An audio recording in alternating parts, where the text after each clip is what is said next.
Hey everyone, it's Allie, and it's time to talk about something a little bit different for once. Today we're going to be talking about Fellowship, which just started its open beta yesterday, and it's going to be going until the 23rd. This is a game I've been really looking forward to play for quite a while, and given the PoE2 season's kind of dying down, there really isn't much left to do. I plan to play the full open beta over the next week or so, and we might do several other videos on it. This is a game that is very akin to Mythic Plus from World of Warcraft, which I'm sure a lot of you are actually pretty aware of, given quite a lot of people who play RPGs also end up playing WoW. So if me just saying it's the good part of World of Warcraft is enough for you to go try it out, I highly recommend it. It's been a great time so far. I just want to do a quick introduction video on the game that just talks about some new player tips that might be really useful for you to know if you're planning to play the game yourself in terms of progression, as well as just go over the basics of the game and whatnot to maybe get you interested in it. I'm also going to be streaming it live on Twitch every single day over the next week or so if you want to come and see the game for yourself, feel free to come by. But before we do go any further, I do need to talk about an issue that's plaguing me. If you know anything about me, then you might know that my internet connection isn't the most reliable while playing Path of Exile. And to fix my problem, Exit Lag is here to help. Exit Lag provides quite a lot of very useful online server solutions, ranging from a diagnostic center to multi-path server connectivity and even an AI-powered route optimizer. They support over 2,000 games, including Path of Exile, which comes very handy if you want to go play with your NA or EU friends across the pond without dying every 5 seconds. Just head over to their website, create accounts, download Exit Lag, and install. It's just so simple that even a Lightning Arrow Magic Find Deadeye Endurer can figure it out. Once you're done, you can select almost any game you can imagine, pick the server you want to route to, and just click apply. And I feel like the results just kind of speak for themselves. I can now go play with my EU friends and not have a horrible time. Exit Lag also features some multiplayer plans. There's a duo one for you and your Discord kitten or bots, or even a squad plan for your whole Magic Find party. You all can go fix your lag. So if you and your group wants better internet in a few clicks, or you just want to go and support your favorite local e-girl, check out my link in the description below for a 50% off a 1-year plan with the world's best network optimization tool. So with that said, let's talk about the meat and potatoes of Fellowship. This is a 4-player dungeon crawl base game where one person will be a tank, one person will be a healer, and 2 people will be a DPS. While sure, you can mix and match, you could run 2 tanks if you want to, or you could run 3 DPS and no healer, the game is pretty much balanced around you specifically running the Holy Trinity, and anything else other than that, you might encounter issues. From there, your whole goal is to simply group up with your friends, go run some dungeons, get some loots, and progress through the game's various systems. If you have played through WoW, then a lot of this is going to be very similar to that, as this is based off of the Mythic Plus system in that game. And in terms of characters, a lot of these I'm going to use WoW terms for, as I feel like that's going to get the point across to people a little bit easier.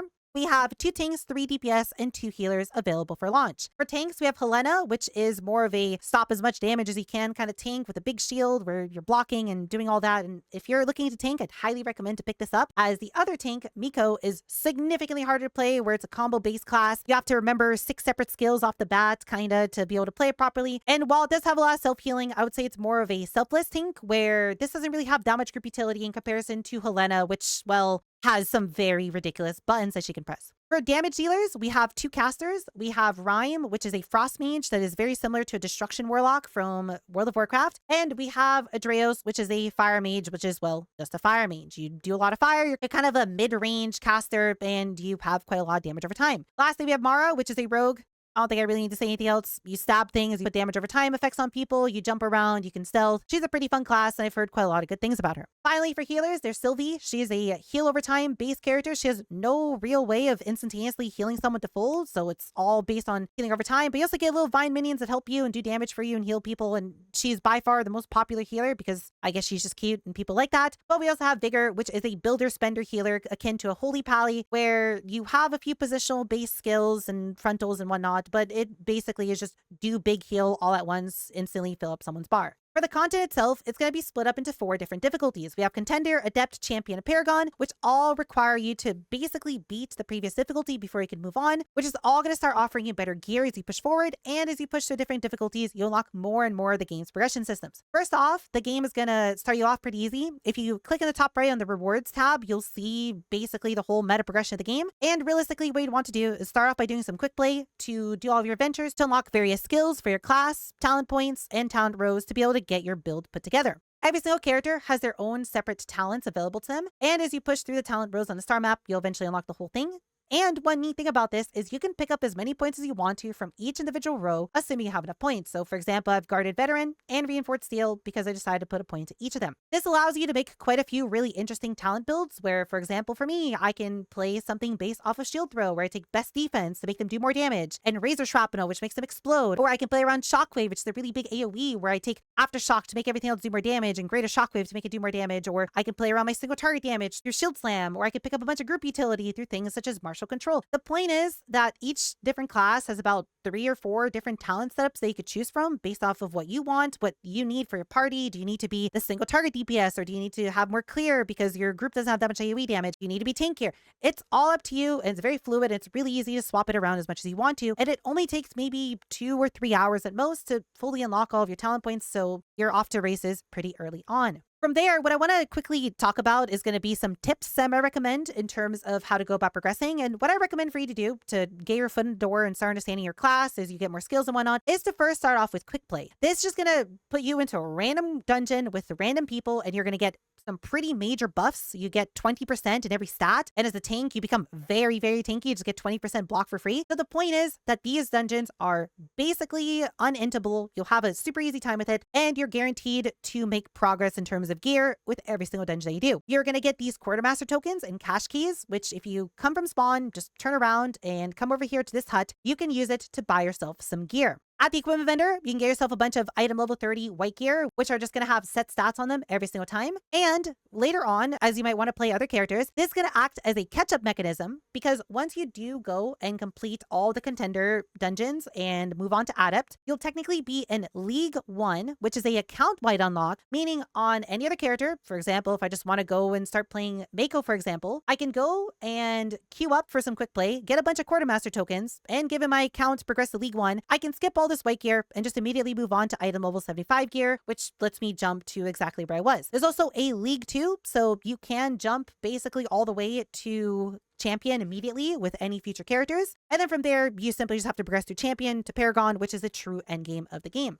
On top of that, there's also going to be some other systems they're going to be able to interact with. Early on, as you start pushing into Adept, you're going to start getting gems, which can be used to get quite a lot of different effects for your character based off of what you want. There's a bunch of different colors. So for example, the red one is mostly based for tanking stuff. All of the purple ones are mostly made for crit-based characters, and so on and so forth. So you can mix and match these and make whatever kind of build that you want to for your character. It's pretty easy to swap them out. At the same time, later on, once you get to champion, you are going to also get access to Weapon Master, which allows you to put talent trees on your weapons, making them very powerful. Gear in this game is going to start off with just having random stats on them with nothing special. But as you push the first difficulty, you're going to start getting trinkets, which are really interesting in this game because none of them give you any sort of massive offensive boost. They're all group utility, such as one trinket, for example, allowing you to battle res your friends if they die, as nobody in the game can do that without that. Or another trinket might just allow you to use it to immediately gain 30% health. One might be a group-wide self, so you can skip some packs of monsters. Another one might be a group-wide damage reduction, and so on and so forth. None of the trinkets in this game are made in such a way to where as a DPS or a tank, you're basically forced to use X or Y trinket. Otherwise, your class feels undertuned and garbage. And they're meant to be simple for you to swap in and out to mix and match based off of what your party might need. On top of that, there's also going to be tier sets, which you unlock as you start pushing into Adept. And with that, it's going to offer you various benefits for having 2 of the same piece from various dungeons, giving you a reason to farm specific gear. In terms of dungeon gameplay itself, if you do quick play, there's going to be no timer, so you can take your time, die as many times as you want to, and there's basically no rush. It's meant to be the tutorial of the game. But once you move on to the proper actual difficulty, you'll have a 15-minute timer in which you have to complete the dungeon. Otherwise, you do not get credit for the sake of being able to progress to a higher difficulty. You'll still get loot, although the loot will be lower item level to make up for the fact that you didn't do it in time and to give you some sort of incentive to actually care about it. And your only objective in here is to simply fill up the dungeon mob count bar, so you can't just directly skip to boss, and then obviously kill the boss itself. Once you push on to the proper dungeons, the difficulty 7 ones, you will have multi-boss dungeons. So it's not just simply go kill the first boss and be done.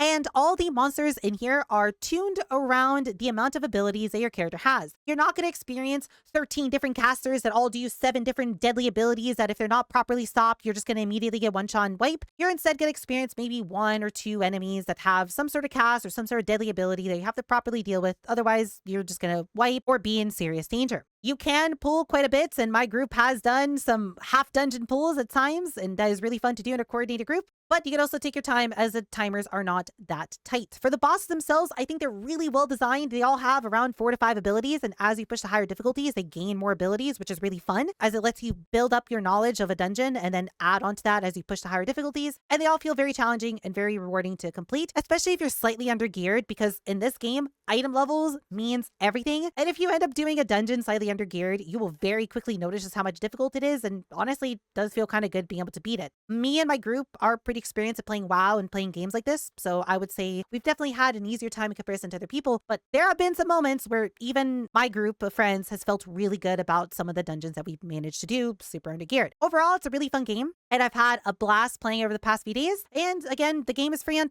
Steam, and I'll have a link in the description below if you just want a direct link to it. And if you just want to see more of the game, or if you have any questions on any of this, well, I'm not the world's greatest expert on it. I have played quite a bit of closed beta. I feel like I have a decent understanding of the game, and I can probably answer any of your questions fairly easily. I'm also going to be streaming this every day on Twitch, like I mentioned. So if you just want to come see some gameplay for yourself, I'm going to be playing a tank the whole time. And me and my group is going to be attempting to push some higher difficulty content as fast as we can while the beta is active. I'm probably going to try some other classes too, and there might be a tanking guide from me in like a day or two if people are interested in that, but we'll see what happens over the next few days. With all that said, I hope you kiddies enjoy this video. I know it's something a little bit different than what I normally do. I know it's not an ARPG, but it's still a game I feel pretty passionate about and I enjoy, so I thought that making a video on it would be pretty appropriate. If you have any feedback on any of that, do feel free to let me know in the comments below. I'd be more than happy to hear at any points. And with all that said, I hope you have a wonderful rest of the day, and I'll see you all in the next video.